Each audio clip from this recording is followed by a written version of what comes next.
தவிச்ச வாய்க்கு தண்ணி வாங்கி தர முடியாத அரசின் மீது, நாட்டின் மீது, தேசத்தின் மீது உனக்கு எப்படி பற்று வரும்? எப்படி வரும்? எவ்வளவு பெரிய வேடிக்கை, எவ்வளவு பெரிய கொடுமை! இந்த கடலுக்குள் செத்து விழுகிற மீனவன் செத்து விழுகிறான், அல்லது மீனவன் கைது செய்யப்படுகிறான், படகு பறிக்கப்படுது வச்சுக்க.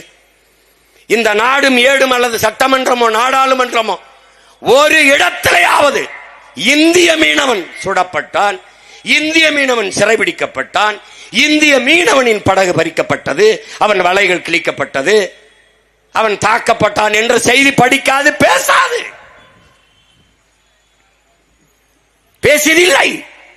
எடுத்து பார்வேன்னா, தமிழ் மீனவன் தாக்கப்பட்டான், தமிழ் மீனவன் கைது செய்யப்பட்டான், தமிழ் மீனவர்களின் படகு பறிக்கப்பட்டது, இதுதான் பேசுவார்கள். இந்த இடத்தில் தான் என் உடன் பிறந்தார்களே, இந்திய மீனவன் சிறைபிடிக்கப்பட்டான், இந்திய மீனவன் தாக்கப்பட்டான் என்றால் அங்கே இந்திய தேசியம் இருக்கிறது, உயிர்ப்போட இருக்கிறது. தமிழ் மீனவன் தாக்கப்பட்டான் என்றால் அங்கே இந்திய தேசியம் செத்து தமிழ் தேசியம் பிறக்கிறது. இதுதான் இந்த நாட்டில். இங்கே பேசிய என் தம்பிகள் கூட ஜெய்ஹிந்த் என்று சொல்கிறார்கள். அது காரணம் எங்களுடைய தாத்தா தெய்வ திருமகன் முத்துராமலிங்க தேவர் அவர்கள் தேசப்பற்றோடு அவர் தேசியமும் தெய்வீகமும் மென்னிரு கண்கள் என்று முழங்கியவர்.